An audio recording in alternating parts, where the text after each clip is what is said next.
Yeah. A very good afternoon to all of you and welcome to the Grants Plus webinar series from Dhwani Foundation. Yes. No echo. Okay. Fine.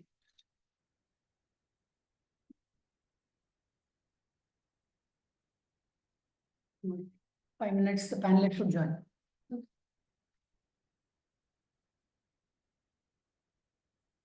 Now Q&A, what am I supposed to do?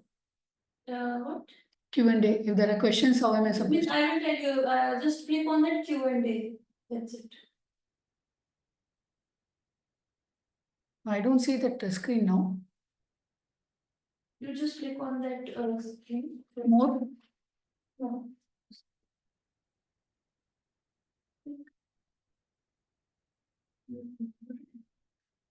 Chat. So I should ask people to put their questions in Q&A or in chat box? I will. No. When people, I'm going to tell them, if you have any questions, please put it. Should I say please put it in the Q&A box or chat box? Q&A box. In the Q&A. They will have this only option. Okay. They will not have any other options. So which means the minute you tell me there is something, I have to go and click on this. Yes. Then this will open. Yeah. Okay. Any questions will be. Yeah. And then I can shut it out and then go back to my Yeah. script. Okay.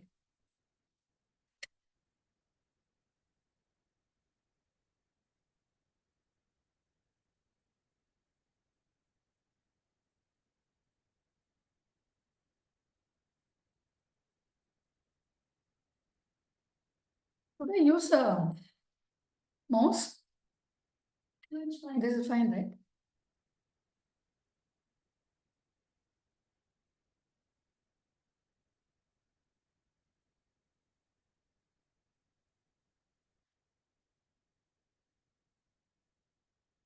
Five people are already there.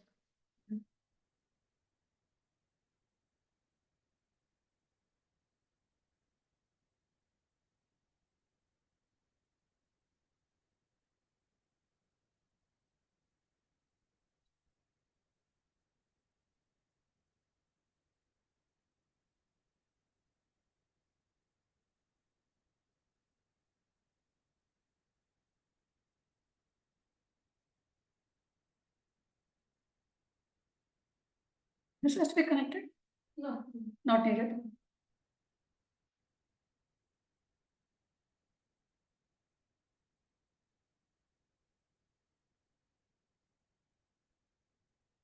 It says you are in a practice session. This is a practice. That's why all our attendees are in the. Oh, now you put it in a practice session. This is our practice session going on. Oh, In that three, as soon as you will say, I will just, the option is coming in start webinar. I will at 3 do the start. Then all the attendees will be able. Yes. Right now, they all are in the waiting room. Okay.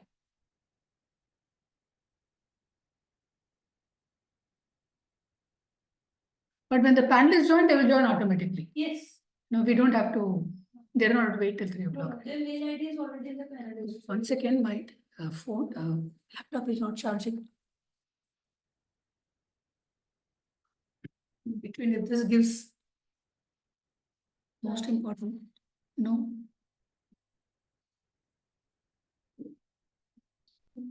This is which is on and which is off position here.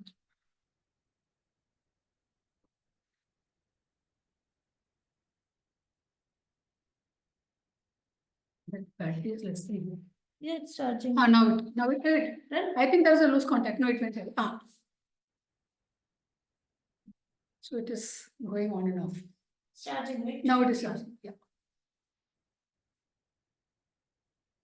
Oh, luckily I noticed, otherwise we're not seen. I've been talking in the middle of the laptop, but I was just gone. You should make a checklist of things to check before the webinar, right? See if the that battery is full.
How many attendees are there? 7. I'm not able to see the attendees here. 7, sir. Hmm. 2 panelists and 7 attendees. Hmm.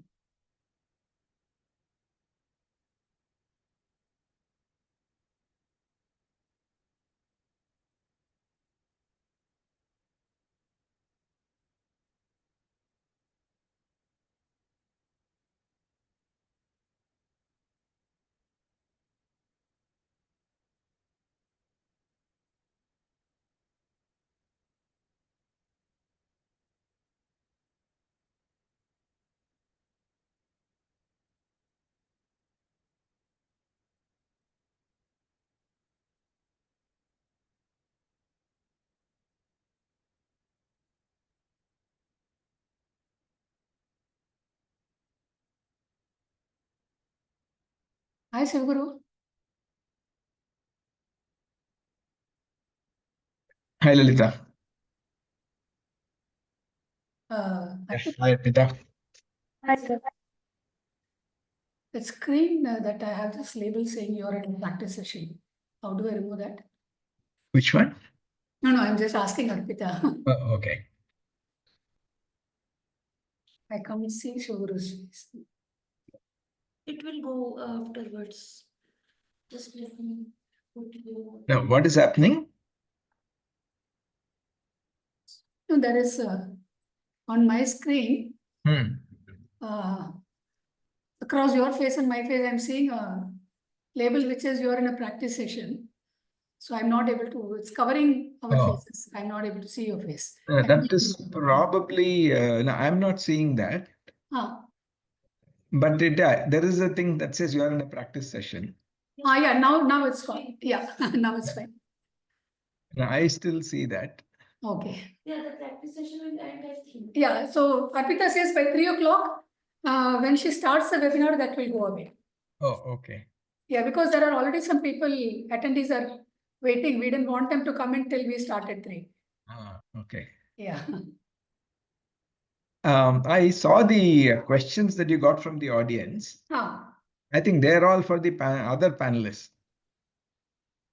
Yeah, no, but they have not I don't need specifically mentioned any panelists, and other than many of the regular questions from NGOs asking, we need funding and all those things, because there are a lot of NGOs.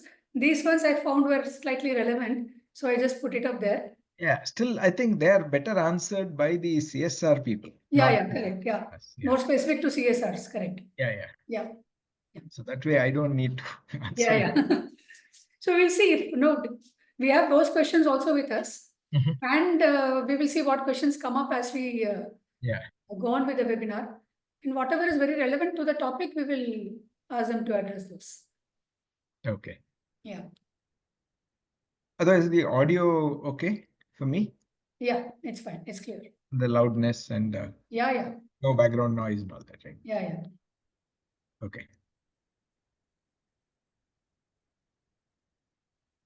So we have 575 registrations. Wow. So Yeah. typically now 574 registrations, I think, when I checked last.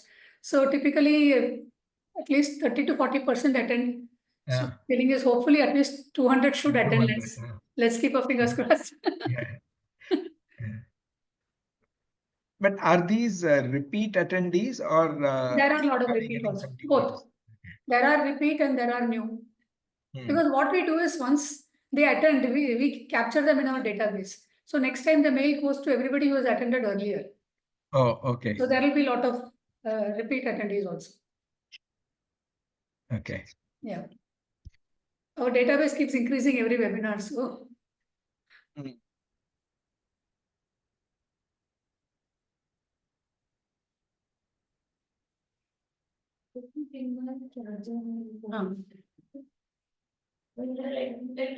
yeah. Yeah, it's also good that people are comfortable with English because all these webinars are in English, right? Yeah. No, last webinar actually we had, I think, our Jharkhand and Orissa team had shared with some of their contacts locally. So we had some people who came and asked, can you translate in Hindi? Translate. Okay. So fortunately, both the panelists last time. One was from Cisco and one from Quest Alliance.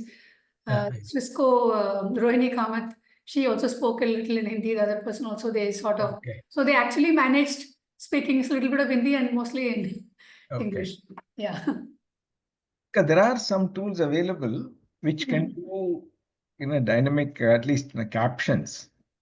Yeah, in we other should do languages. that next time. We were actually thinking about it. If you can help us out with that, no, at least if translations will come in 2 or 3 languages, possible? Yeah, when you do a live stream, see, from the simplest thing I can think of is you can stream this on YouTube. And YouTube already has that capability. Okay. Otherwise, I have used directly PowerPoint.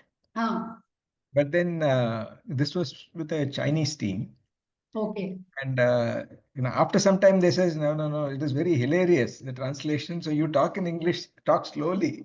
Okay. And somebody there will do the translation. They didn't want the machine translation. Okay. This was about 3-4 years ago. Okay. So things might have improved. But now I think Zoom itself must have some plugins. I'll check that. Okay. Especially for our rural NGOs and all of them, language is a problem. So we can do that, it'll be good. Yeah. At least we can do one thing. Afterwards, when we publish this, at that time, create a transcript and then translate the transcript at least. Yeah. Maybe we can do a report in multiple languages and share it with all those who attended the webinar. Yeah, let's put it on our social media channels also. Yeah. Okay. But that could be just the highlights. Only the highlights, yeah. If they want something, they can always come and view the full recording. So all this is also getting recorded. Must be. Yeah. It's just recording. But you can pause the recording unnecessarily another 10-15 minutes. I've done the settings, so it's not an issue. We'll put it on.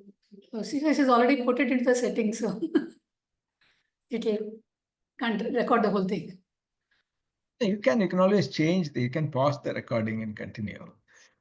And it's only going to take up space, and then you have to edit it later. Because when you publish the recording. Sorry, I can keep having my chai now. I hope you all don't mind now. No? Yes.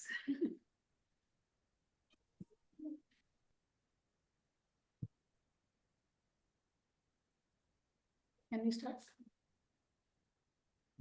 A very good afternoon to all of you, and welcome to the Grants Plus webinar series from Dhwani Foundation. I'm Lalita Mohan from Dhwani. Some of the biggest challenges that social sector organizations, especially the small and rural NGOs, face today are in organizational capacity, establishing trust and accountability with external stakeholders, sustainability, and meeting donor expectations. Dhwani Foundation works with small, rural, and grassroots NGOs to help them solve some of their key problems in multiple fronts. Our vision is a vibrant and credible social sector. To achieve this, we believe it is important to engage with all the important stakeholders in the sector. Our Grants Plus webinar series is an initiative to engage with a very important stakeholder, the donor. Creating a meaningful social impact isn't just about short-term efforts. It's about building projects that last. Today, we will explore how CSR projects can go beyond immediate outputs to generate sustainable long-term change. The topic for today's webinar is CSR project sustainability. We have 3 distinguished experts who will help us dive into this vital topic today. Let me first start by introducing our esteemed panelists. We have with us Sakina Baker. Sakina is a CSR head of Bosch Limited and Bosch India Foundation. Sakina is a social development professional with 21 years of experience in the corporate and voluntary sector.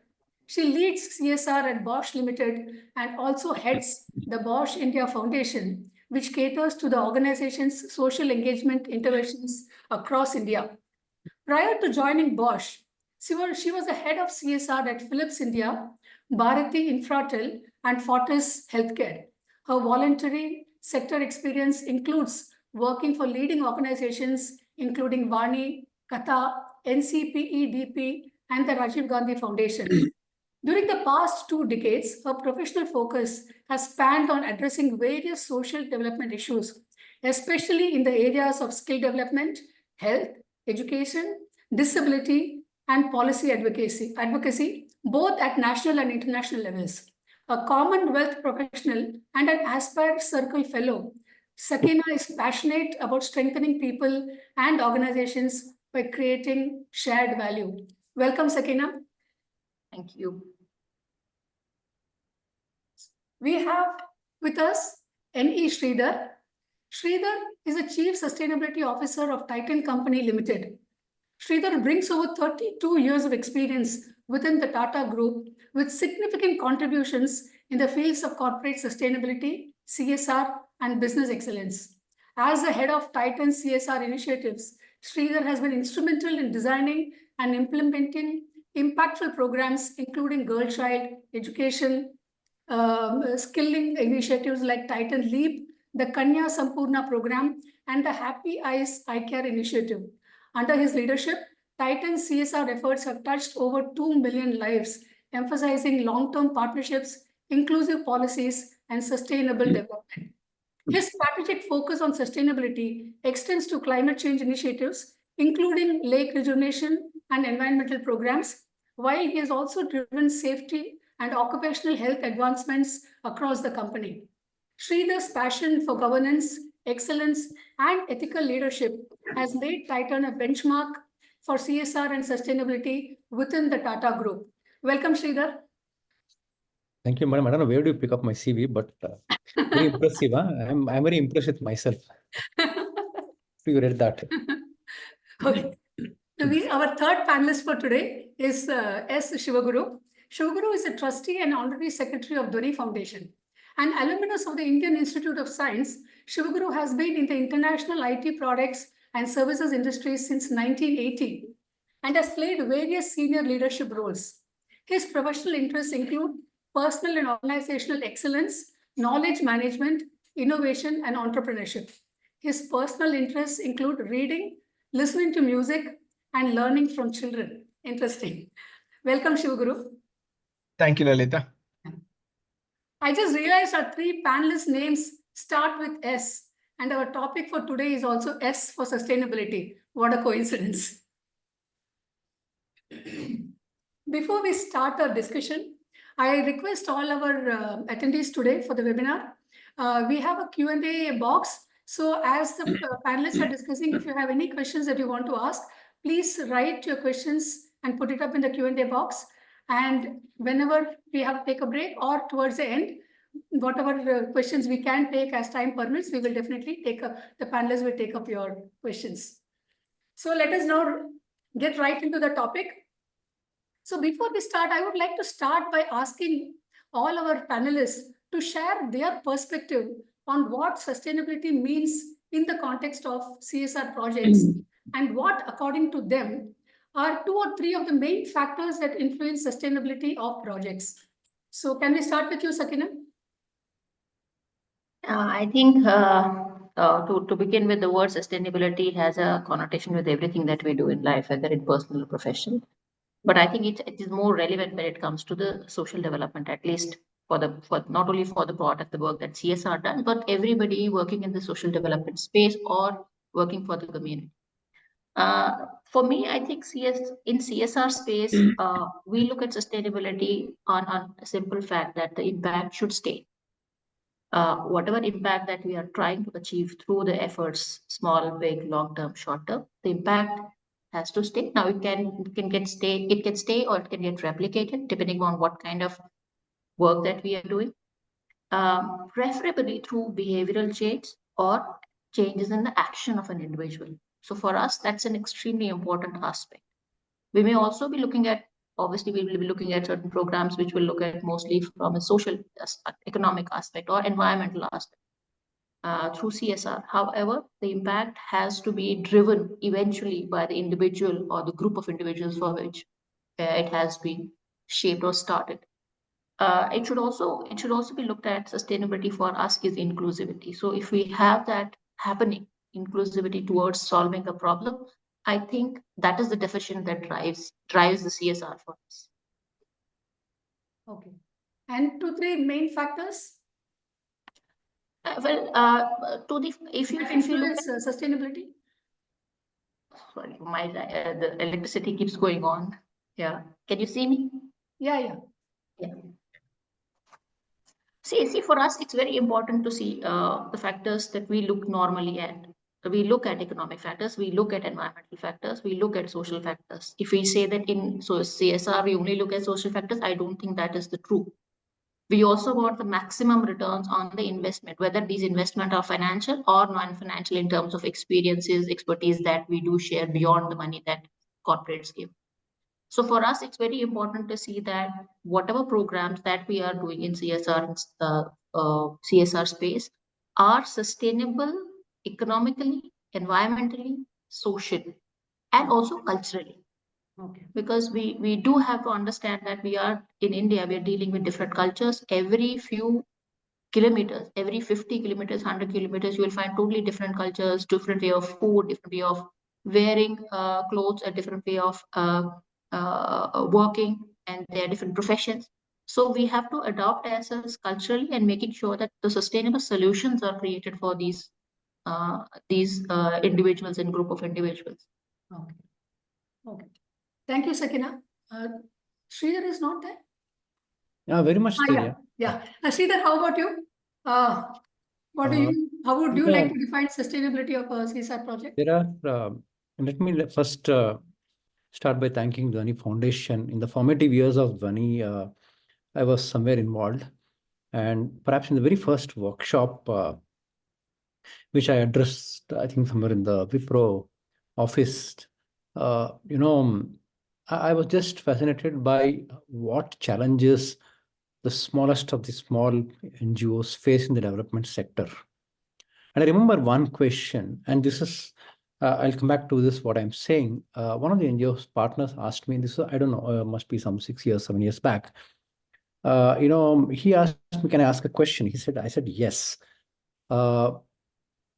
It was a she, actually. She asked me saying that, here is a corporate with whom we had a lot of discussion and this and that, etc. And the project was worth about some 1+ crores or whatever it is, everything done. And it was almost like, they were supposed to meet the next day and then sign off or whatever it is. And directly, the call from the CSR head comes in and she says that, this person said, yeah, tomorrow we are signing this project. So I think, you must look at 1% or 2% of it to be given to me. This is if Gopinath is there in the session, probably he may remember this. Okay. She told this right in front. And this is pure raw language. I was a little bit, since I handle business ethics in my company also, I was a little taken aback. And then, but I regrouped and then I said to her, hey, look, I mean, obviously you have forums to raise this. I can't give you a solution. Obviously, my answer will be no, but I can't give a solution. You have forums to raise this, go to the MCA, etc., etc. So if I go back to the last point, what Sakin also alluded to, and if I had to look at all the 3 parameters, it just coincides, E, S, and G. If you're only in the successful economic parameter, you can even do the rest of the 2. The social dimension today spreads much beyond the development sector, essentially. So the ESG is one important aspect. If you don't balance, there is nothing like sustainability. The economic performance, the social performance, and the governance in the form of what you do as an ethical conduct, whichever sector you are in. And today, in the last 10 years, we have faced a lot of challenges with some of the partners. This is the truth. It's not that they are above or below anything else. So that's one part. If we need to look at it, you look at all the 3 and not just look at the social outcomes, or let's say the economic performance in terms of how well they manage every rupee which goes to the beneficiary, but also look at the G. The longevity of any of the development partner, in my view, is sitting in the last G. Okay, the first 2 can be earned, and therefore I think corporates or even partners should realize this. That's my first part. The second part I want to talk about is sustainability is also about, when you're a small partner, you by and large have one project or rather one area to deal with. Okay. And then, are you talking about sustainability of the project with corporates are involved in, or are you talking about sustainability of the NGO themselves? I think it's very important for us to realize this. Today, from the time when the Companies Act came in and where we are moved into today, you find many partners have moved on to multiple projects. Yeah, within their own segment of operations, let's say if it's education, they will be having 12 projects. So in a way, perhaps they could get insulated as an entity by even if one drops out, there could be many others who will probably continue the organization. Continuity of the organization and the NGO partner is also another definition of sustainability. Even if one partner moves out and second partner. And for this, I'll give another example. COVID was a classic time wherein many NGO partners, and I want to repeat one thing for the benefit of all the people who are here. Let's admit, India is still in the state of philanthropy. Let's be very clear. The lakhs and the lakhs of NGOs in the country depend on philanthropy. Companies Act, we may keep reeling out numbers, 1.25 lakh crores and 1.3 will become 1.8 next year. It's just about those three headings. And we know every possible report in whichever way you look at, annual spends, it's sitting in education, healthcare, and, livelihood and whatever, etc. And maybe one more getting added here and there. And it's sitting in those 3-4 states. And that every report in the last 8-9 years, whether it is EY report or whether it is CSR box report, it is not much changed. What has not changed and what consistently is also a problem for us. And I'll come to that point. So therefore, the aspect of understanding each of the small NGOs, who are the lakhs of them who are bottom of the pyramid, they don't get corporate funds for simple reason they are shooed away. They said, no, my policy does not allow, my board does not allow. It's the easiest thing to fall back when you're unable to make a decision. When the CSR heads are unable to make a decision, but in the heart, they know that this organization needs that 5 lakhs to survive. And don't expect that old age home to be sustainable. No, they are dependent on philanthropy. The definition for them on sustainability is making sure that there are continuously they get 5 lakhs, whether it is from Bosch or whether it's some Titan or somebody, they get that continuous money year on year. For them, that is sustainability. They will never be able to generate corpus.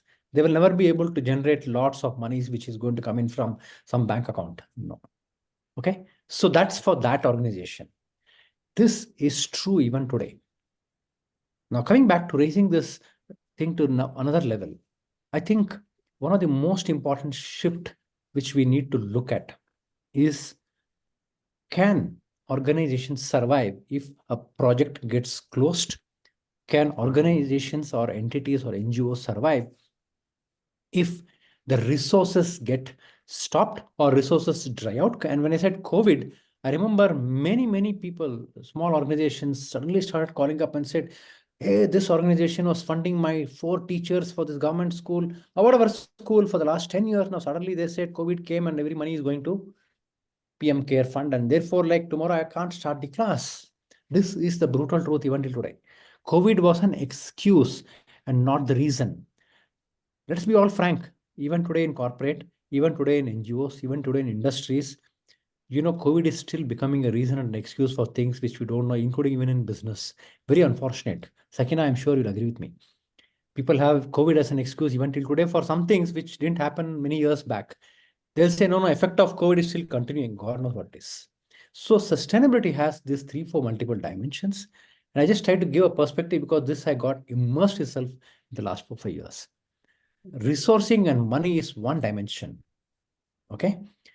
The ability to look at projects and programs versus the partner or an NGO itself to look at multiple dimensions is the other aspect of how you need to look at it. I have some more parts of it, but I thought I'll just pause here and then hear out, Shiva, and then we'll come back to this because I've seen this through, and I know sometimes if you don't feel for it, we will keep listening and talking in seminars. And the last point on this subject I want to mention, I think this for Dhwani also, to make sure that I think to change the language. And we found this hard but we found it paid off over 7 years. Change the language to talk to corporates, not as donors anymore, but talk as, can we become partners? The mindset changes a lot, Shiva and Lalita and Gopinath. It changes a lot because a donor comes in from a position of power. A partner also comes in from a position of power, no doubt. But the way you see that, like, I am coming to the table with something, you are coming to the table with something, and that will give long-term sustained success for a project or a program or anything what you take. You just heard me not speak anything about the law so far. I don't want to speak about the law. Okay? And we'll come to it later. Yeah. I'm pausing here. Yeah, thanks, Sridhar. Shoguru, your perspective on project sustainability and important factors that influence.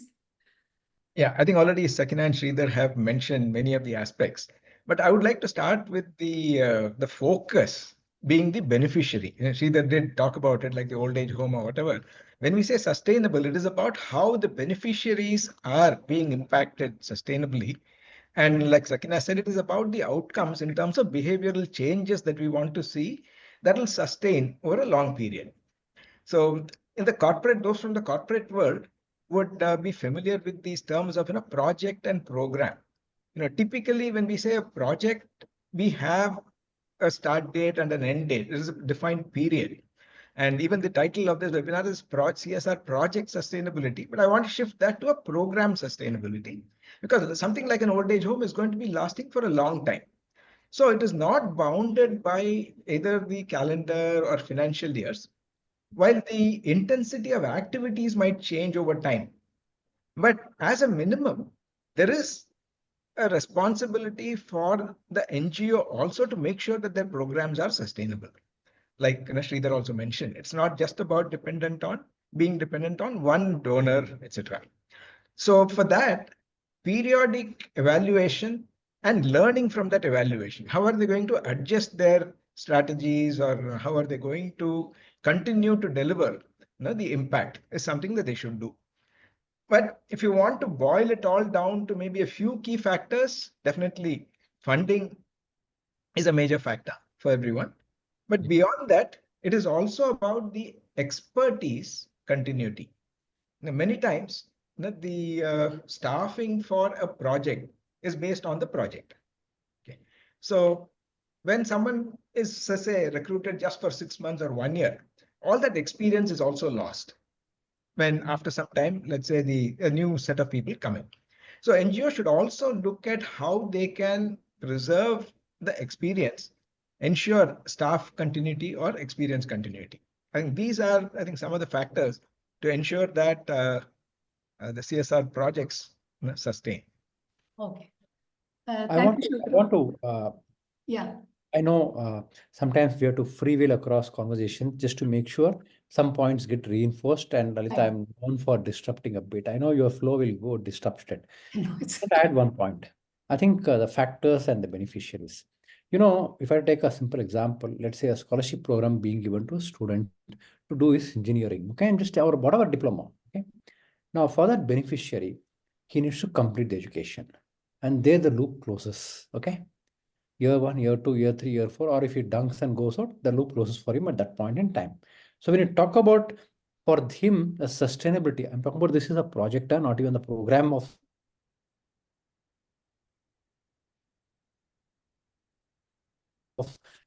If you are defining it, giving as a scholarship, if you are defining the project as saying that creating livelihood and creating economic empowerment, then you have to go further and see that he or she gets a job.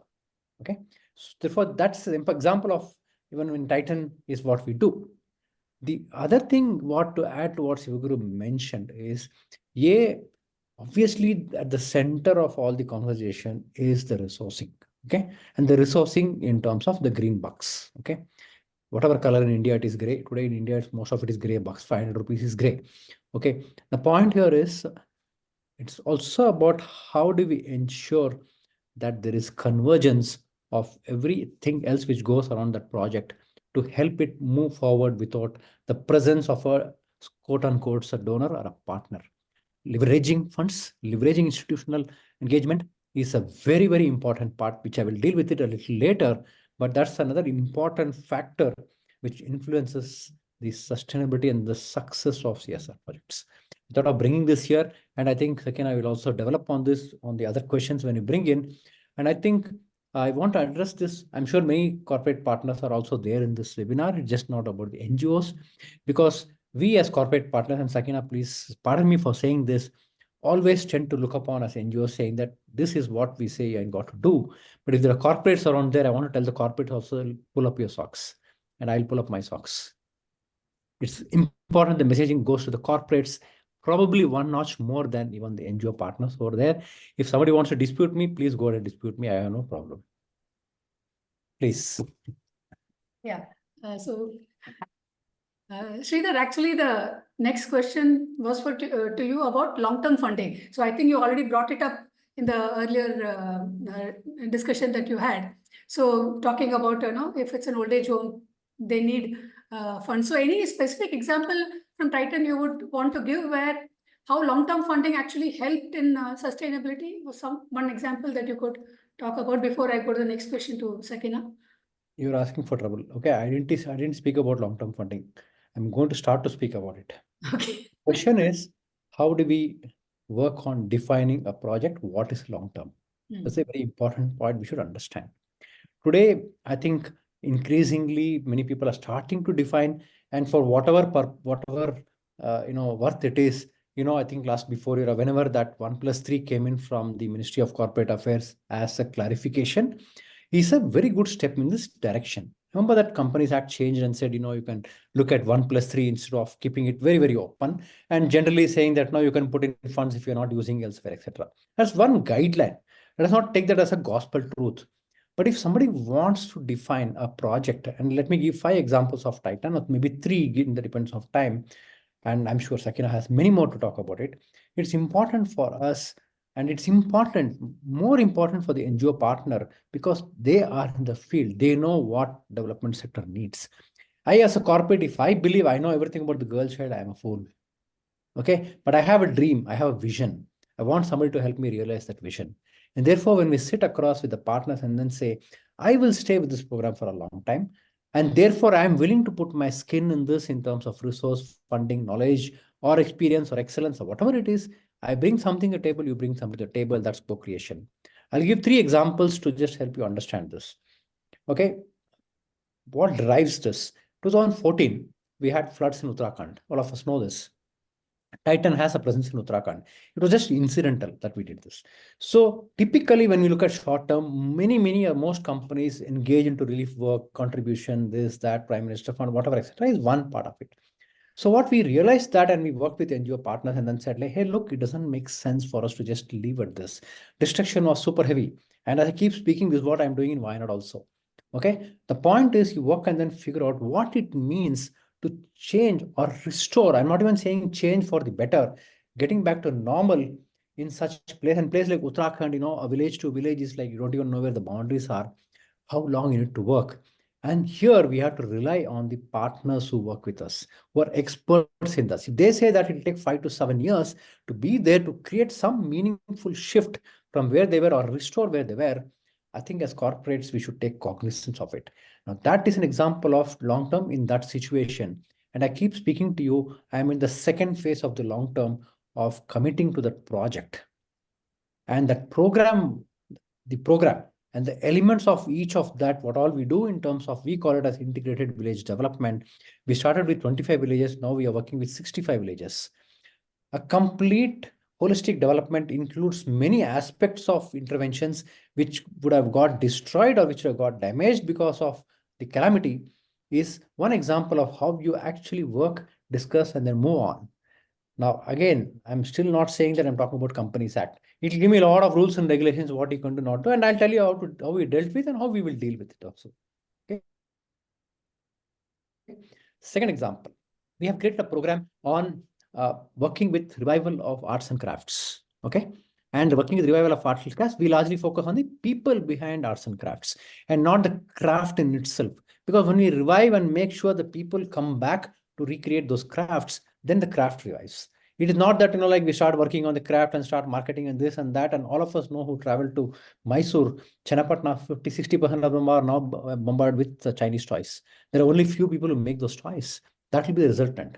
But that's an example. So we are working to create a platform called Tarasha, maybe website, if you go and see, you'll find out, wherein we want to bring in the crafts people onto a single platform, make sure we tie up with people who are designers, we tie up with market, tie up with e-commerce or whatever it is, so that, and we don't even know how long it will be, but we know it is long. We know we have to stay with organizations who do meaningful difference in them, who are having the ability to see that. And once you sit across, there is my dream, my company's dream, and I have to find a partner, a right partner who's willing to share my dream, work together, and therefore work on this long term. Today, 70 to 80% of my projects are long term. Okay.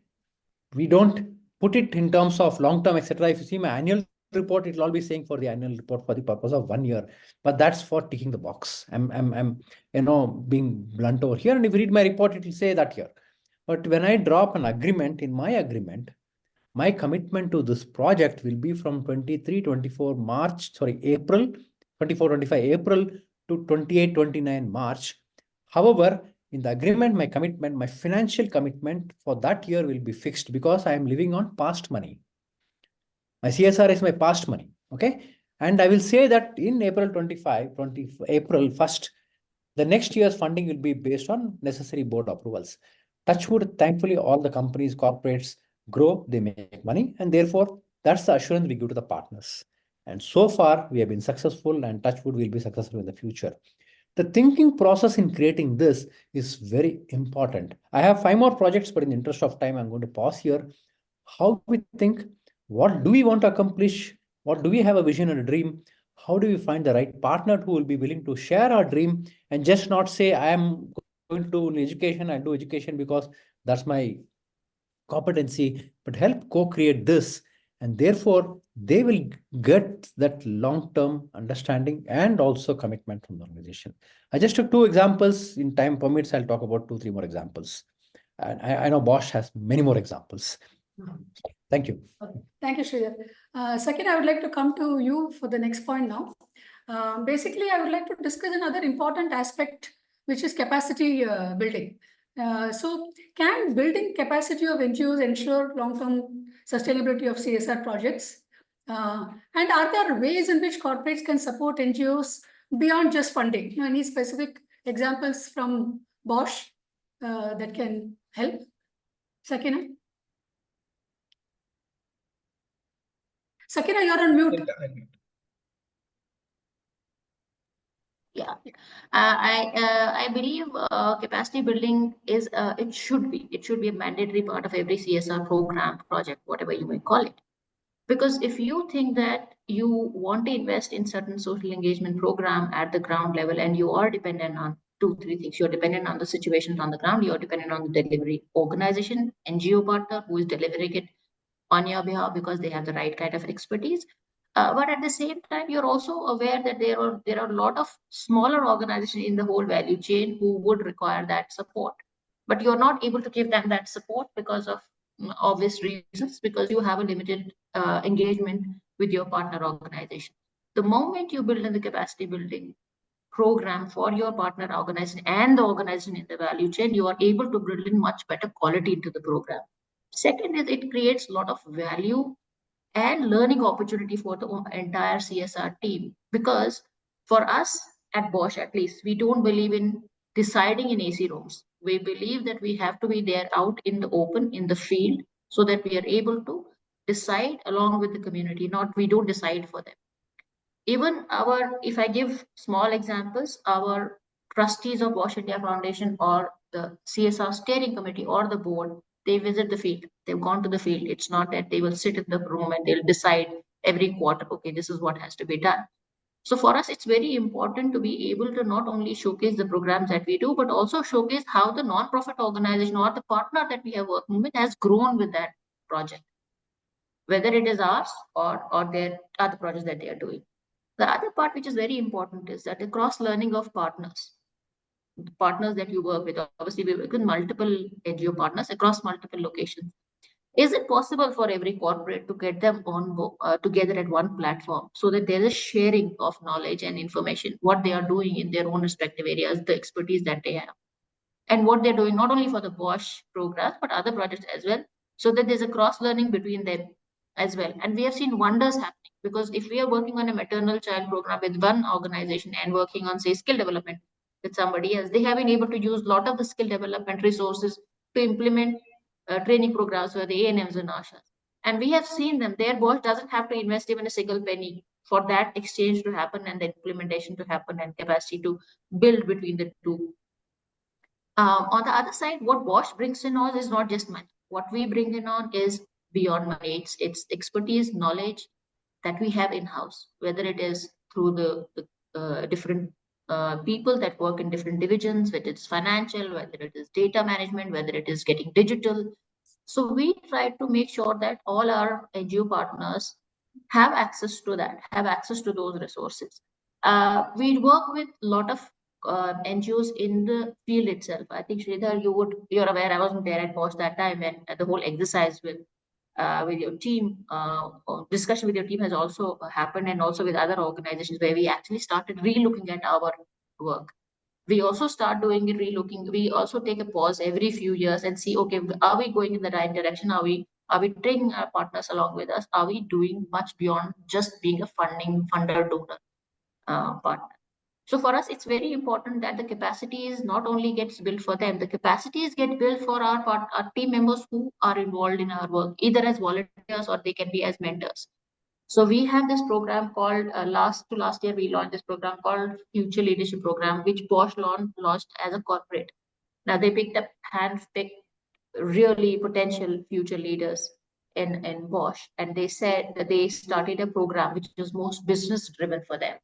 But they started this program with them where they said we will do 30 hours social engagement program for them, not that they get an opportunity to give, they get an opportunity to learn. So it's not that only we build the capacities or we have the resource to build the capacities or expertise to build the capacities of our profit partners, but what are they able to give us? How to do more in less? How to innovate? How to make sure that they are able to reach a large mass, and how to create mass solutions for problems that we face every day. For us, it's become a norm now, and we have been fortunate enough to have those leadership teams who have been able to consistently work with those, and these 30 hours have gone to 300 hours. So for us, it's an amazing concept that we created, and we cherish the kind of innovation that has come into it and the kind of inputs that have come to it from our side to the partner side and from partner side to us. So for us, capacity building is definitely one form, whether it is digital capacity building, programmatical, data management, or anything that we do address in our normal course of the day in CSR or through the foundation. Thank you, Sakina. It's interesting to note that you're talking not just about the NGOs, but saying that capacity building is actually it's happening for your employees also. Now, I would like to come to you, Shivguru. Basically, we're discussing about capacity building, and Dhwani Foundation works very closely with a whole lot of NGOs in helping them with their capacity building. So, you would like to elaborate on any examples how the capacity building has helped the NGOs become sustainable? Yeah, sure. But before that, maybe a little bit of background, because I'm not sure if all the viewers are familiar with what we do. Like Sridhar said, this was a few years ago when we looked at how to bring in the vibrancy and sustainability and the credibility in the sector, which will lead to sustainability. We had identified at that time what we call as 161 points that make a good NGO. These are practices that make a good NGO. And since then, the number has also increased to about 205 for large NGOs. And we also have something that is right-sized for small NGOs, which is about 75 to 100 points, etc. But broadly, these are all domain agnostic. That means it is not for any particular domain. They cover things like governance, compliance, finance and accounting, human resources, good practices, fundraising and marketing, program planning, program delivery, MIS and technology, and leadership. Okay, and how they set the vision, how they cascade it, and so on. after the first cohort, where Sridhar also said he addressed them, was over, 2 years after that was completed, we had requested IMB to do an impact study. Because that was a time when the COVID also hit after the program. So we wanted to know, while we can provide all the inputs, we were hand-holding many of these NGOs. That study was actually very interesting. They did look at both, the entire cohort, and some NGOs did have challenges because funds had dried up, or there were other issues because of COVID, the way they were not able to deliver the last mile services and so on. They identified actually 3 parameters where they found there has been a positive impact created. The first one is resilience, particularly after COVID, how many NGOs were able to still either redesign their services or be able to continue to operate. And then the sustainability, both at the NGO level as well as at the program level.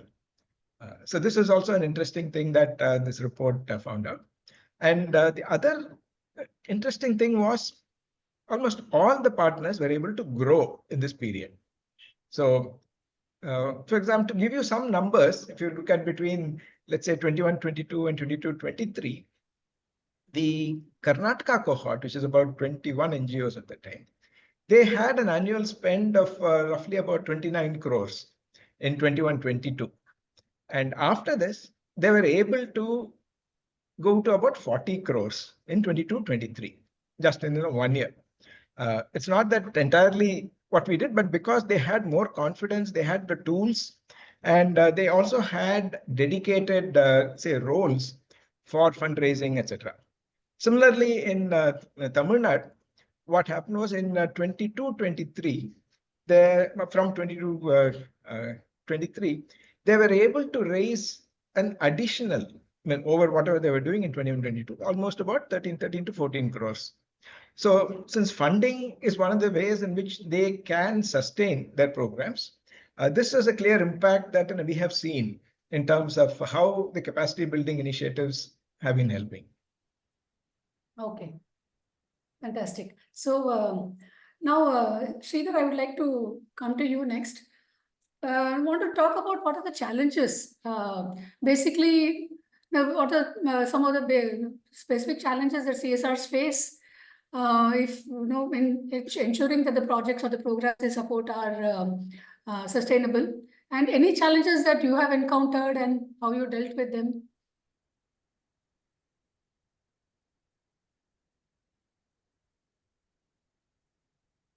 You're on mute, Sridhar. I think in the formative years of the Companies Act, let me give a perspective of 2 things here. One is, Titan is a direct corporate funder for CSR. We don't have a foundation or trust, and therefore we are directly under the Companies Act in terms of the guidelines.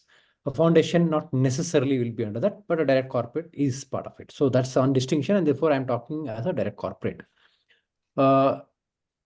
In the first formative years, obviously, formative almost 4-5 years, the NGOs were stuck with what they had, what they brought to the table.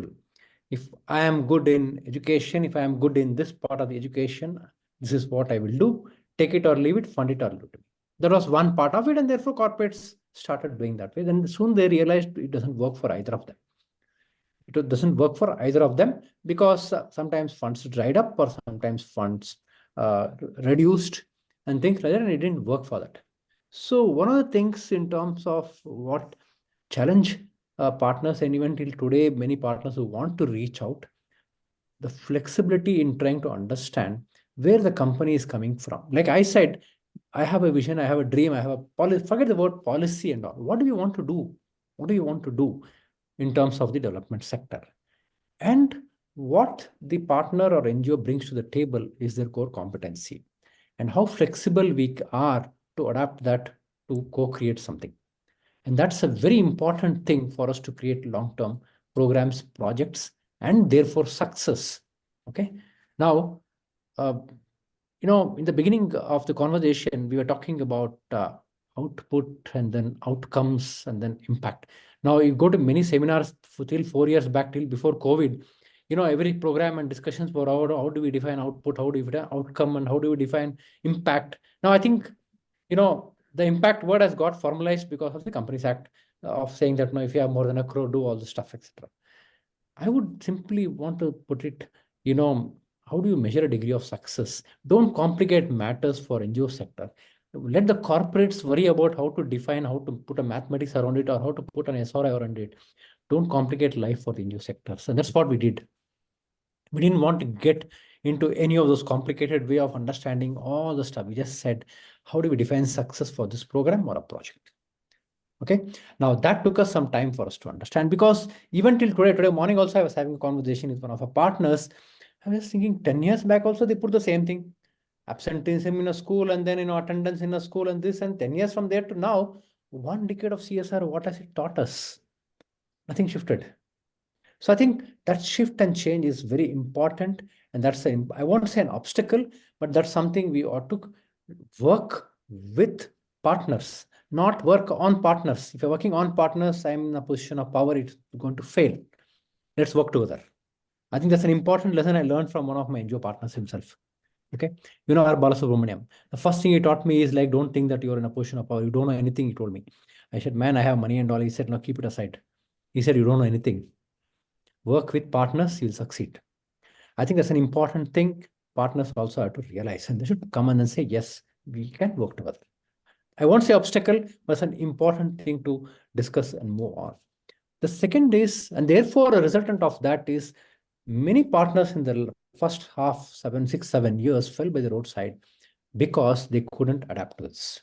Because they were so fixated with what they were doing and not willing to elaborate around that subject, and not every subject. And I'll tell you the pitfall of this. Okay. 2 years back and 3 years back, probably just immediately after the COVID, and more recently in the last 1 year, suddenly I found out, like a partner who was doing only education, core, school, whatever, etc. Suddenly, I get mailers from them saying that, no, we can do impact studies, we can do education, we can do skilling, we can do livelihood. Like, he has become from a specialist to a generalist. Now I'm wondering, like, whether he knows anything or he doesn't know anything. But this is the other danger of it. Everybody, almost whoever writes to me on a day, I like, second, I might be getting 5 mailers. I also get 5 mailers. Morning to evening, somewhere somebody will write this. No, I also will do impact study. I said, like, but that is not you're doing COVID, or whatever, etc. Now, this is the danger of it also. So being flexible versus saying that I know all, because everybody has spent money in impact studies. Everybody knows there is some money standing there in impact. So that is the second, thing to overcome as we go forward. And this is what we faced in many of our projects. And therefore, over a period of time when this consolidation started happening, many small NGOs could not cope up. Okay. Either they continue to depend on philanthropy with some foundations or some individual philanthropies who will continue doing, or somebody will give them in kind and so on and so forth. I remember in Titan, I don't want to say, one of the old age homes in Bangalore, for maybe 15 years, 20 years, food from Hosur used to go to that NGO in Bangalore. Okay. Now, after COVID, anyway, that was shut, and then they restarted. Then we said, like, this can't happen. This can't happen anymore. My factory guys are saying, what are we doing? You can't keep sending from there to here. So we said, look, and they had some well-meaning philanthropists who were funding them also. So we said, you need to move on from here. This is not going to work out. So I think the consolidation and people willing to be flexible is a very important aspect. When I say flexible, both the people who want to support through resources and people who want to be partnering with us in the journey of the development sector.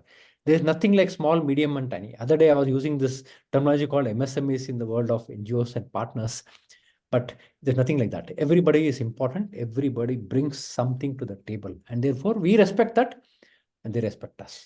That's how we moved on from where we are to move on. Even we have still some, even now, one very big partner we had to drop.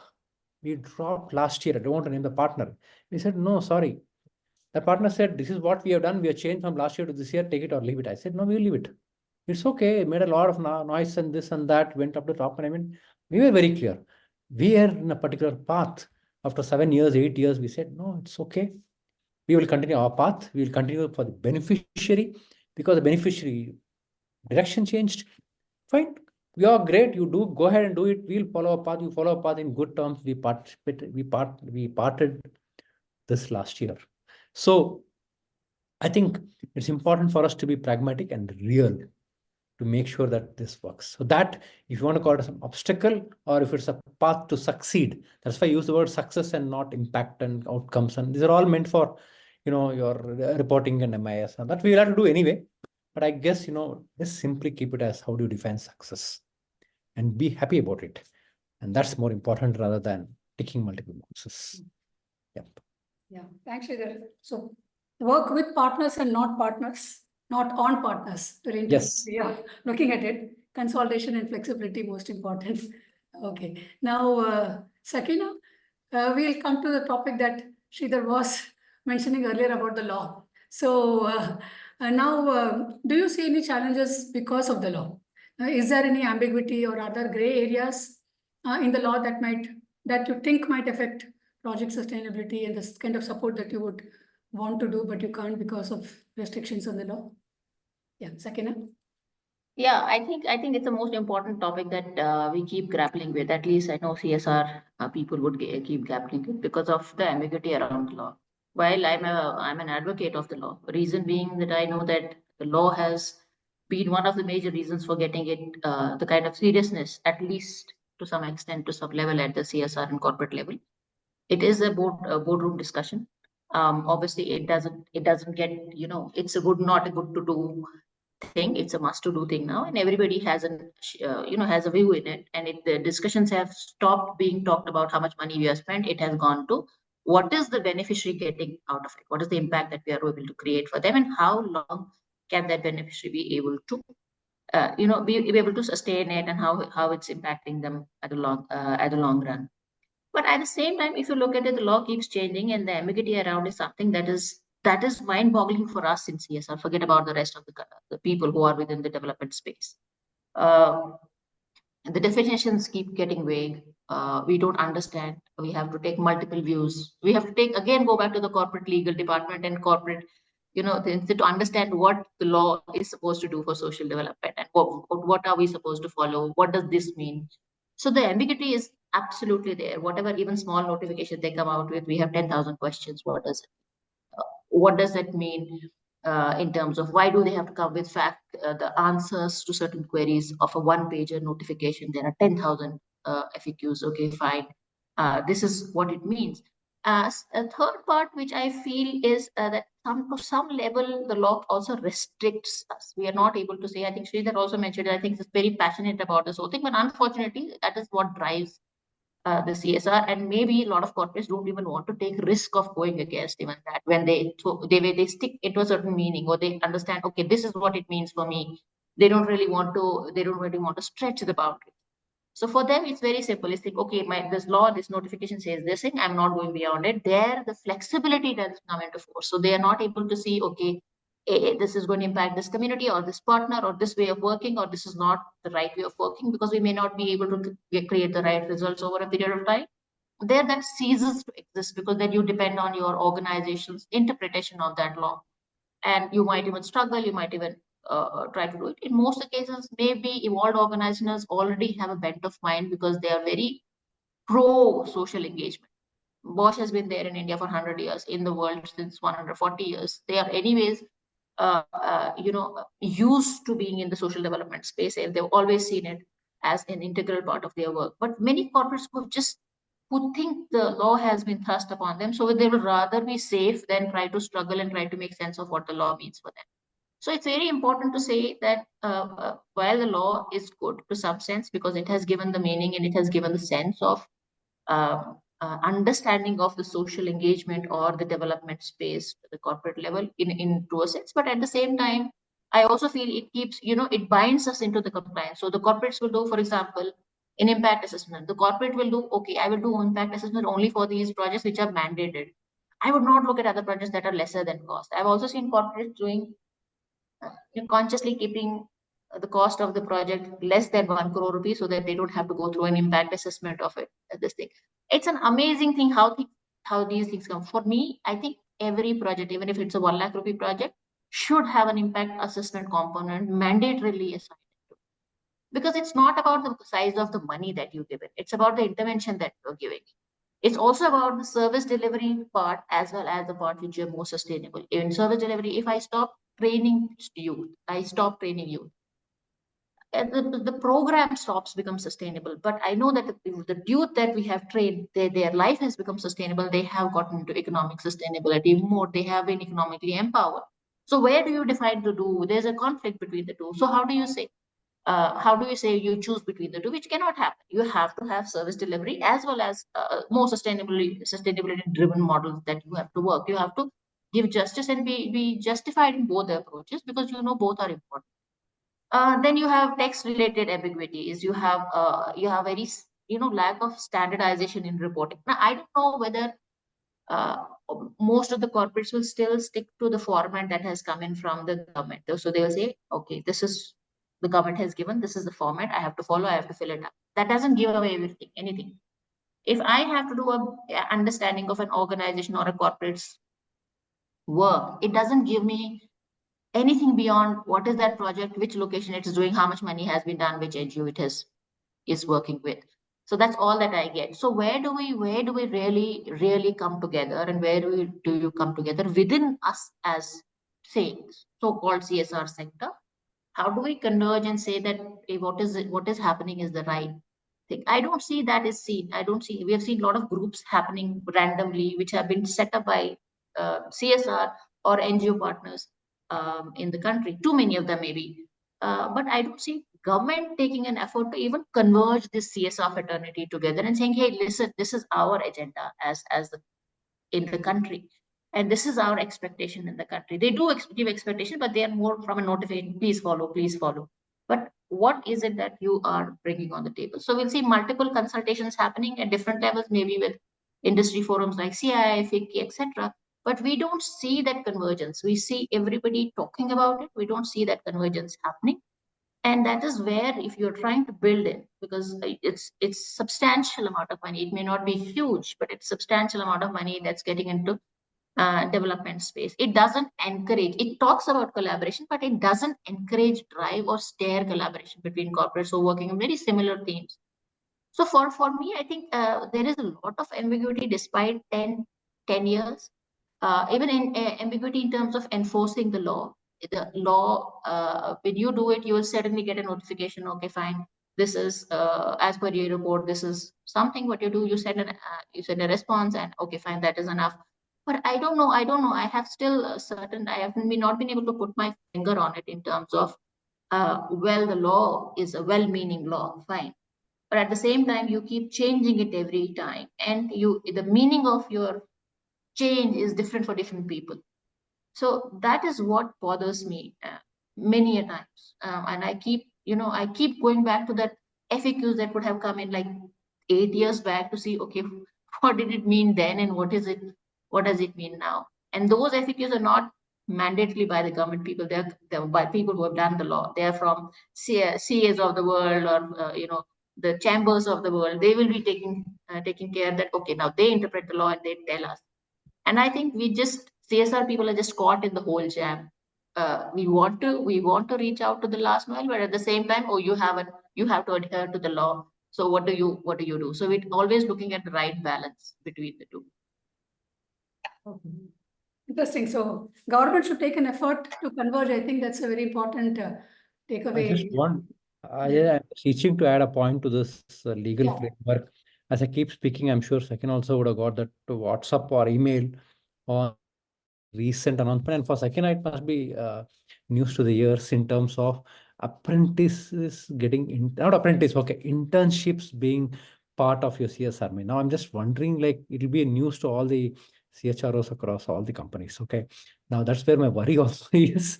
So we'll have to deal with that. Correct, no, Sakina?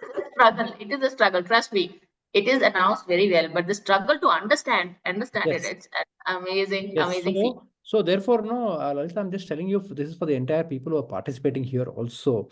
Now this is one which just came in. I think, in fact, today I got it today. There are people who have got this updates a week back also. And when this whole whatever million number of people will be given internship to make them employable, earlier it was outside the boundary of the company. If I had to just simply put it, now it is within the boundary in your own company.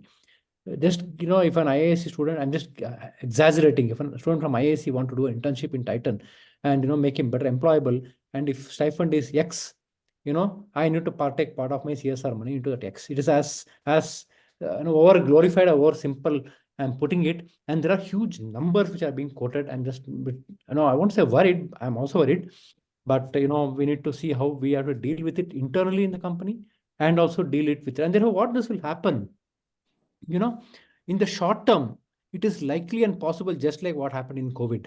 Okay, that people will say, no, now my money will go for skilling and internships. And therefore, sorry, in the month of February, I used to give every year 20 lakhs grant to you as an NGO. Now this February, sorry, I won't have.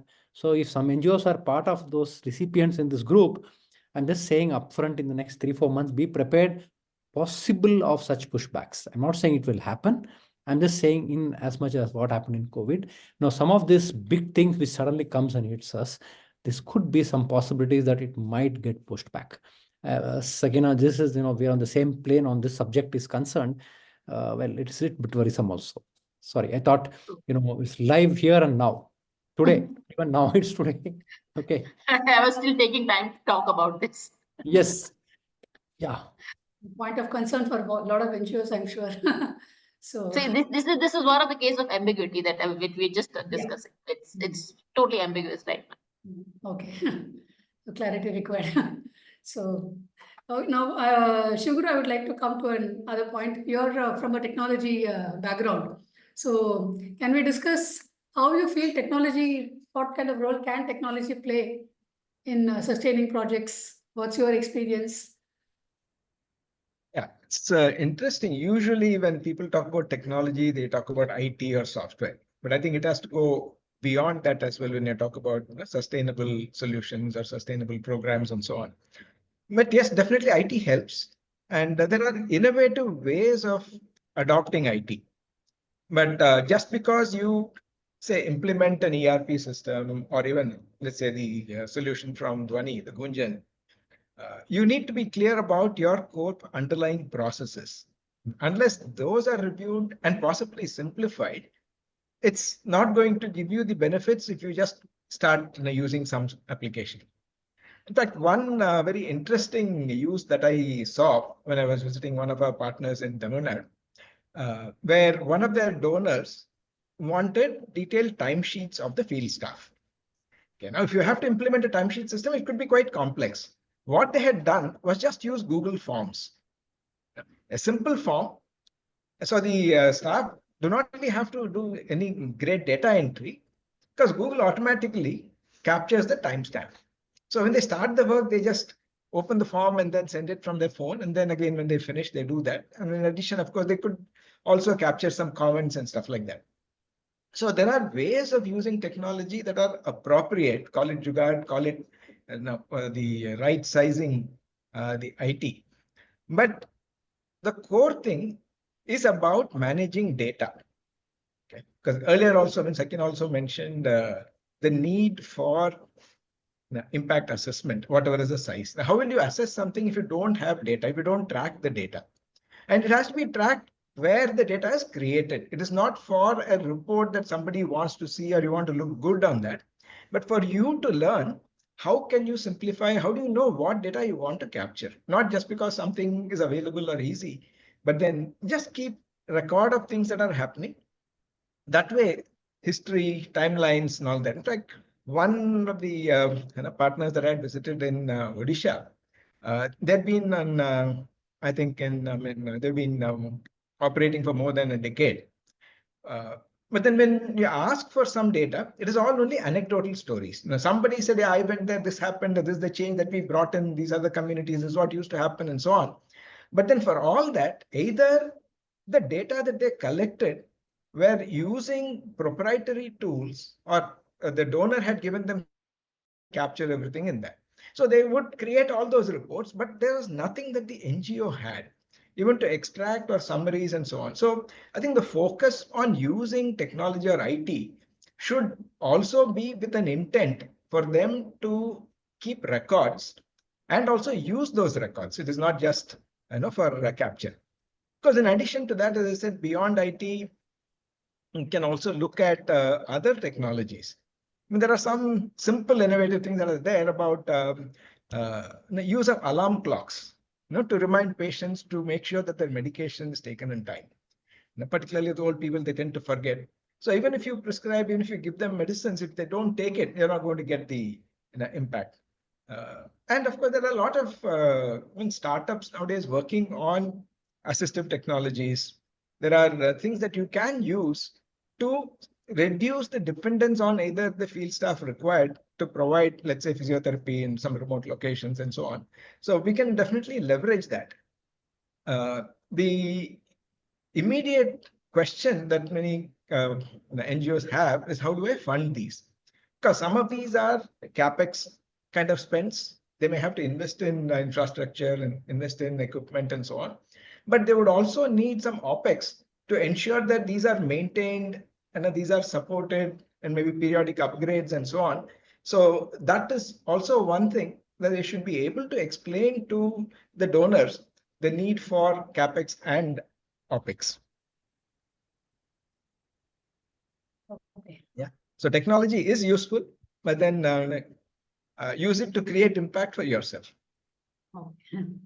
Okay. Thanks, Shuguru. Can I just add one point to Yeah. Guru's point on technology? I think over a period of time we have learned, and not that in my company we are doing great with technology, but I think if we have to look at it in two parts, one is technology as technology to ease our way of working as CSR team, CSR partner, or whatever is one part of it, or even the NGOs to create their MIS and so on and so forth. But I would also equally place additional emphasis, and thanks to or otherwise COVID, the shift in the paradigm of understanding technology as a way of implementing CSR. Okay, whether it is education through distance education or whether it is through online, whatever, that's one example, or many other things. I think we need to see technology, and I want this message to go to all the NGO partners. Technology is in a way an enabler for us to look at all what Sivaguru mentioned, and making sure that there was a question also on the box saying that, how do we ensure MIS and sustainability and reports? It is important from the perspective of governance and from the perspective of many other things what corporates have to be accountable for. On the other side, how much of that we were leveraging to deliver our programs. I think that's where one of the things, maybe at some point in time, I'm sure you're doing this, maybe you could scale up and see what all they can. I think the most, the most low-hanging fruit, which most partners, certainly in the education space, have picked up is the tab-based education, whatever, etc., during COVID times, and that continues, and that has scaled up into STEM and whatever manner you want to do. So how do we do that for many of our programs? For two things. One is reach, how far we can reach, and second is impact and scale up. Reach, impact, and scale up. If these three are taken through all the small NGOs and partners, MSME partners, or whatever it is, maybe that will also help corporates to scale up, move further in terms of what they wish to design their programs. So there are two dimensions of this. I'm just adding and reinforcing what Shivaguru already mentioned, which is hygiene. There's no choice on that, because today the quality of data, the quality of outcomes, just a simple example, and this is something I have not cracked it. Okay, maybe Shivaguru can give me some wisdom on this. When I fund an NGO partner for skilling, I'm just taking a simple example. Okay, now I fund, let us say, 1,000 people to be skilled through an NGO partner. Okay, now that NGO partner, let us say, is NSDC certified or whatever it is. Now, for me also, there is 1,000 number in my MIS, which goes to all my annual reports and board and annual reports. And for that NGO also, that 1,000 number goes. This dilemma has not been cracked still. There is only 1,000 numbers. There are no 2,000 numbers. Okay. They also report, we also report. Now, well, both are right and both are not right also. So this is something we are facing, and certainly in the skilling world, certainly in the areas of education, when you stay long for an education, we support a child for 10 years education, doesn't mean we have supported 10 children. It is one child into 10 years. Now, these are the dimensions and challenges at some point, I think Dhwani should probably pull out from real-time issues and challenges at the ground level. And therefore, how our MIS reasonably reflects, I'm not saying accurately, but reasonably reflects the reality. That's what I'm saying. Now, therefore, we also report. Then every year we give 150 new scholarships, and 300 continuing scholarships. That doesn't make me giving 500 students new scholarships. It's only still 150 new only. And that first year I already counted them. So therefore, in a way, we can't keep on saying I did 2 million, I did 3 million. It is not. So that's also important for NGO partners to understand how this, and therefore technology in some form, I don't know how it can be done. Maybe Shivaguru, you can, we've been there, done that. Where did we go, Shivaguru, together? TVS, no? 25 years back, where did we go? Was it TVS or some other company we did audit? Remember? Yeah. TVS Electronics, I think, whatever. Yeah. So I think the two dimensions of this. Sorry, I butted in, but Good. Good points. Okay. Thanks for that additional perspective, Sridhar. Now coming to you, Sakina. Another important aspect is NGO, governance, basically. I think Sridhar mentioned when he was talking initially, he said the G of ESG is the most important and critical aspect. So how important do you think is the role of governance, especially for NGOs, the NGO leaders, the commitment of board members, and possibly an experience on that for sustainability of a project? See, long back when I used to be in the non-profit sector, our main core aim was only to talk about NGO governance. Why there is good governance important for NGO sector. Sector is doing so much of work, maybe out of extreme passion. They tend to not follow the certain standards which are normally seen as a norm, and maybe they are important right now. But unfortunately, what happens is that because of their oversight, a lot of things don't go in their favor. So, pardon me, my apologies, the electricity, something has gone wrong with the sensor system, but maybe if I'm visible, I can just continue talking. So for us, it's very important because governance is something, if it can actually bring up the value and credibility of an NGO if the governance is good and it is beneficially driven. Now, when you talk of NGO governance, you don't only talk about reporting and transparency. You talk about ethics, values. You talk about the leadership. You talk about the financials. You have to be financially transparent, programmatically transparent. Then you talk about why. Also, you look at things why they are not following the practices that normally a corporate follows, and the expectation the corporates have from them. We realized a long back, that time even the law wasn't there, that why is it important for NGOs to be governed well? Because they drive majority of the programs and schemes of the government. And that is why the reason, if you have seen in the recent years, many of the NGOs have been blacklisted, their registrations have been cancelled because they have not been able to prove their credibility in terms of the right documentation or the proof of their being as a credible non-profit organization working for the development sector. Now, for us, it's very important to also know that when you look at non-profit organizations, corporate CSR is dependent on their expertise. As Sridhar earlier mentioned, that we look at bigger non-profit organizations, they have a huge foothold, they have a good funding base, they can survive, they have multi-location areas that they work in. So that's why we tend to move towards it, because we're trying to be more safe. We are trying to be more safe, don't want to take chances of going with smaller NGOs, because we know that their systems are not maybe so well driven or monitored or managed. So for us, it becomes a certain situation where you are able to know that this organization maybe working in civil self-help group, maybe working in a village, small village, working with only 100 women, but doesn't have the right kind of technology, doesn't have the right kind of people who can help document the proof or present their program in a more presentable way to corporate for funding. So we realize that this is a problem that has happened. That is why NGO capacity building is one of the most important aspects, where governance becomes the major part. The governance can be driven from a leadership perspective, whether it's a leader of the non-profit organization. It is up to that person not only to look at the processes that should be driven as a governance, but also be able to evolve with time, innovate with time, and also be able to accept the changes that are happening around. I think the way the corporate CSR is evolving over the past 10 years, I would not say it's in the best of the situations right now, but it has evolved. It has evolved from one part where the CSR was given in responsibility to any marketing or HR or a communications guy. They have started looking at people who have an expertise in either development or in CSR, and they started looking at and understanding why that expertise is required. Similarly, in an NGO, that governance is extremely important, which is not at the leadership level also, which is from top to bottom. And it is a responsibility in that chain, whether it is at the trust level, at the board level, or at the leadership level, to see that the governance is done in a manner which is befitting the social development space, which brings the right credibility to the work that they do. Now, for us, we want to work with non-profit organizations or partners at the grassroots. Now, the only challenge that happens is because you have created a system around us that this is minimum requirement from them.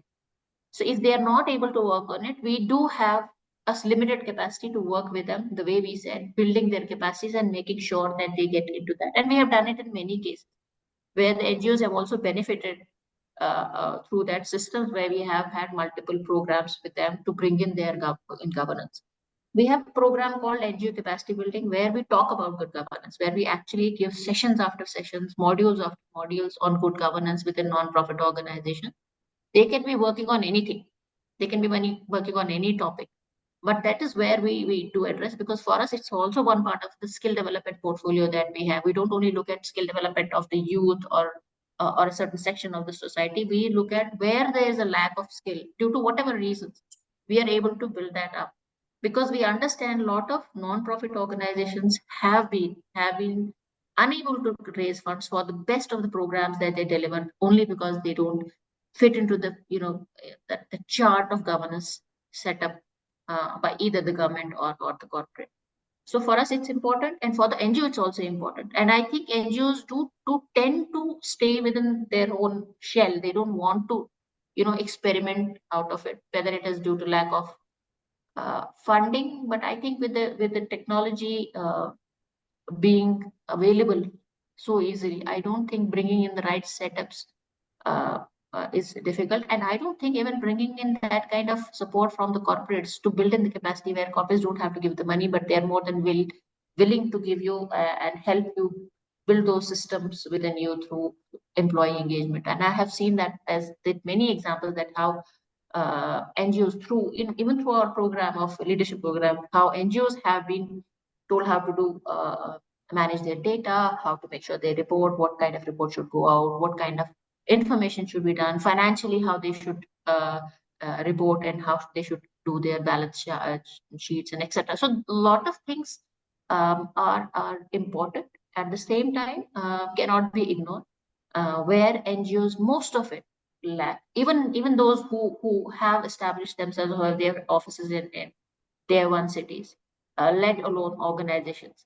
Second, I feel that while looking at corporates, we're saying that corporates should be able to build the capacities of NGOs even at the local level, local NGOs. But I also feel that it's a responsibility of NGOs also, bigger NGOs, to make sure they're able to build the capacities and build that good governance practices within their value chain, within the last mile NGOs that they work with. Some of them do it because by design it is a part of it. Some of them just use them as a delivery, sub-delivery agent to deliver that program on the ground, which I don't feel they then fully understand the sense and meaning of governance. That is one thing that I see missing in a lot of organizations. We do work with, at village level, we do with smaller organizations. Their way of looking at things and our way of looking at things is poles apart, but we understand the kind of audience that they work with and the kind of work, initiatives they have to deliver. But at the same time, it is more passion driven, where they don't see other things. They have seen bad examples also, which obviously, unfortunately, do happen, such cases. But at the same time, if we are able to strengthen the social sector, we are able to strengthen the NGO sector through good governance and making sure that it becomes a part of you.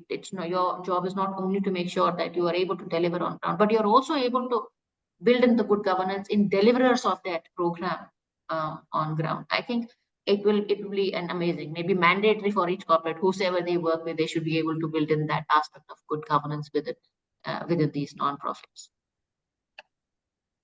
Thanks, Sakina. We have just 10 more minutes to 12 more minutes to go. I have one quick point with Sridhar, and probably then I think can we take a few questions? A lot of questions have been coming up. I think the panelists, you can all see the questions. If you would specifically want to choose something and address, we can do that. Before that, one quick question to Sridhar about the NGO staff salary. Retention of, like you were talking about how continuity of the staff and the skill staff is important. So do CSRs actually support minimum wages requirement, staff salaries, etc. very quickly, and then we can just probably go for some questions. You're on mute, Sridhar. It's a very important question, and well-meaning corporates have to very seriously look into this. And we have been trying to push our partners. In fact, one of our partners also is participating in this to raise this whole quotient to a very different level. Okay, we can't, and I want to mention this: NGOs and partners and corporate NGOs and NGO sectors can't attract the topmost talent if they don't have the resource. That's the truth. Okay, are able to put in money. Okay, now as a company, Titan, in many forums, including with our own partners, we have taken a stand on this, saying that, look, we have to get the best and we don't mind paying the best. I can't speak for other companies, but I'm speaking about Titan. That's the first and the more important thing. The second is also how we have heard some partners push back on this, saying that, hey, look, we are having 3-4 funders. While for Titan, we can increase my people's salaries of whatever it is to whatever level you want, but I am running the same program for many others. Other partners are not willing to give me this. Now, this is one pushback we keep getting quite often. Some of them have gone forward, but many of them are saying this, for which we don't have an answer. I can't say no for that partner also, you fund the balance money. No, we can't do that. I mean, at least if I have money, I'll do that. So essentially, this is an important question and a point what you are raised. Probably, Sakinas and Sridhars and others should sit together and then see how this quotient has to go up. And as corporate India, the corporate conversation on this subject, and we have to take it squarely on us and make sure that this gets discussed at different forums. Bring this, just think of it for all the participants and Sakina. At least some 3-4 forums in the recent past when I participated, and everywhere, whoever is organizing did not get there, keep quoting, we have spent 1.25 lakh crores, and so proudly mentioning graphs, every year on year, how it went, and thereafter talking about how many sectors, the top 5 sectors have never changed since then, which of the states, the 5 states have never changed, and always that Northeast state will say they don't get any money. Other than this, in one of the very large firm, I don't want to mention the organization, nobody spoke about what needle it shifted for the country. Even now, we keep talking about now 1.25 lakh crores will become 1.5. But nobody is talking one needle which has shifted in any of the sectors. We are very good in local optimizing. That also, I don't know whether you're optimizing in local impact or whatever you want to call.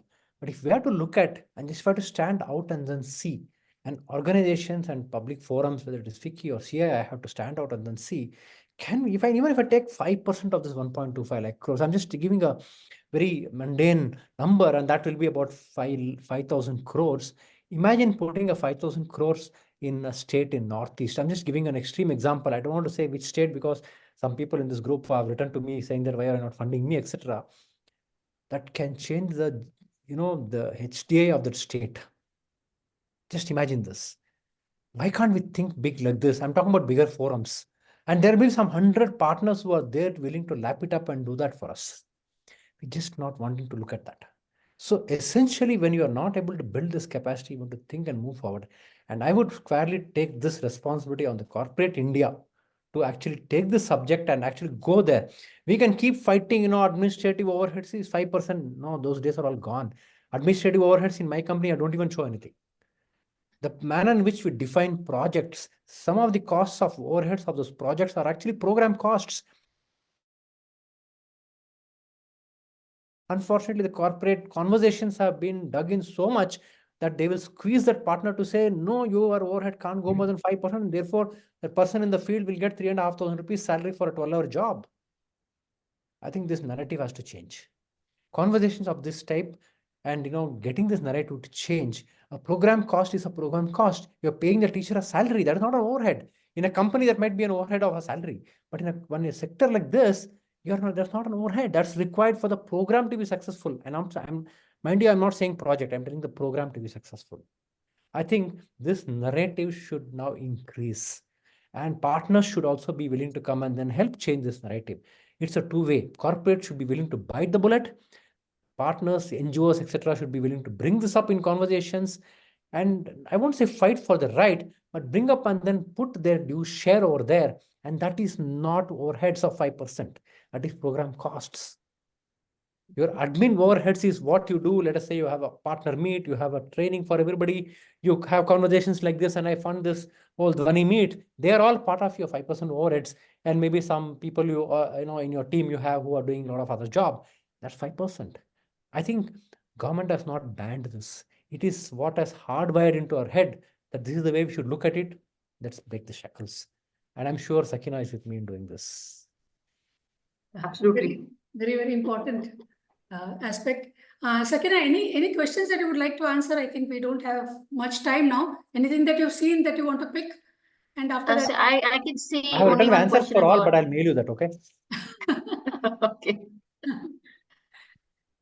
See, I think there are a couple of questions that I've seen which are directly for WASH in terms of priorities of giving funding. I'm sorry to say, and I may be the culprit, we follow the CSR policy. The priorities have been set and signed and done for us. So even if we feel emotionally connected to certain priorities, we unfortunately have to let go of that and really follow by the book. The policy is for every corporate is a public document. It's there outside for everyone to see what exactly we work on, each corporate work on. Even it's important for non-profit organizations who approach such corporates. Please do the homework and look at the priorities and then approach organization. We do keep looking for partners who would help us reach out to the community. We do depend on your expertise. But unfortunately, what happens is either we have programs ongoing or either we don't have the limit and the kind of funds that are required for a program or expansion because we do multi-year programs. So for us, that becomes a little bit of a challenge at times. But we are more than happy to receive, suggestions and proposals from organizations who work on the things that we are supposed to work on. So kindly look at the policy document on our website. It is available, and based on that, you can always write to the organization. Is there any questions you have seen that you would like to pick? No, there are plenty. I can keep going on and on. Okay. But I think if I had to just just reinforce what Sakina was mentioning, and I keep telling this many, many times, I think all the NGO partners, everybody have to do an additional work because today 500, maybe 1,000 companies CSR policies are on the website. The likelihood of a hit, instead of sending random mails to everybody and anybody, of people who are in that sector and doing it at 2 points in time. Okay, and this is what you call a secret which I want to tell. One point in time is somewhere in the month of, let's say, November, December, when most companies CSR programs and policies, programs will be finalized. That is one time to hit companies. Second is in the month of February, but you must be very careful about the timing. February is a very naughty time where many companies want to dump their unspent monies or rather, and that is not a very good thing to do, but companies will want to do it. And there are many NGOs who want to take it also, but that is not going to give you sustainability. But at least it gives you that momentary satisfaction that mera to 10 lakh mila, mera to 20 lakh mila to sort over this. But what happens after that is a deadly thing. Though 20 lakhs we give on 19th of February and we say by 10th of March isko khatam karke bhi UC de do. And that is where like NGOs said, you didn't tell all those things. I want to spend it for next year, first quarter. And that is where NGOs will feel like not only lost, they'll feel that no, you get a double barrel gun and give me money also and you're killing me. Now, this is the secret of both success and non-success. But I think don't stop doing it. Go through the websites, put some training on the job. You can easily get sector-wise which companies are involved in what sectors, and it's easy to target. Everybody's phone numbers are there in the website. Sakina's number, my number, you go to the it's there all over the place. So you can write to corporates and then probably reach out. And that doesn't cost you anything. And that's what people do. Somebody in Rajasthan, some blind school writes to me from the website. Now, I don't know what will you do in Rajasthan supporting a blind school for a 5 lakh of rupees. I mean, like what Sakina said, the heart is there, Dil hai, making dimag to is telling, board hai, Bhaskar Bhatt is on my CSR committee. He's still there, no? Correct? My ex-boss, he'll say that, Bhaskar Bhatt will say give it, but there may be many others who will say twice. Yeah, so that's it from my end. There are many questions. There are many more which came on the box. I tried to respond to some of those, but I leave it to Dhwani to share with mail IDs and numbers. I'll be very happy to respond to every single question. We are there in corporates to respond. That's our responsibility. And if you don't do that, we are shying away from responsibilities. And certainly we'll respond to everybody. You may not get an answer which you like, but you'll get a response. I want to make it clear to all the participants. Don't expect that the minute you write to me, you'll get funding. At least, but we'll help you to reach where you want to reach. That's the decade of experience many or all of us have got. Okay. Elsa, over to you to do the honors for. Thank you. Yeah, so we will. Sorry, Shiva, we spoke a lot here. I mean, we didn't allow you to speak at all. So we will definitely collect all the questions and share it with you all. And when you have time, we will try and see whether we can respond. Lots of questions. We had actually taken a lot of questions even earlier, but the conversations were so engaging, so many important. We still have certain topics that we have not touched upon. Shivguru, 1 minute you want to talk on collaborations, which was an important thing that was there on the agenda, but we don't have much time. So can you just quickly talk about the importance of collaboration in sustainability? Sridhar already talked about the need for CSRs to collaborate. Similarly, I think the NGOs can also benefit a lot from collaboration. Particularly the small NGOs, the Rajasthan NGO that wanted 5 lakhs, probably if 5 of them got together and maybe asked for a kind of a common program where it may be 25 lakhs or 50 lakhs or something, it may make more sense for CSRs also to consider those kinds of proposals. The other thing is we also are trying to work with some federations, because if you're part of a federation, if you're a member in a group which is either focused in your region or in your topic or domain, that is one more way in which you can either influence some of the policies or at least share experiences. You will know that you're not alone.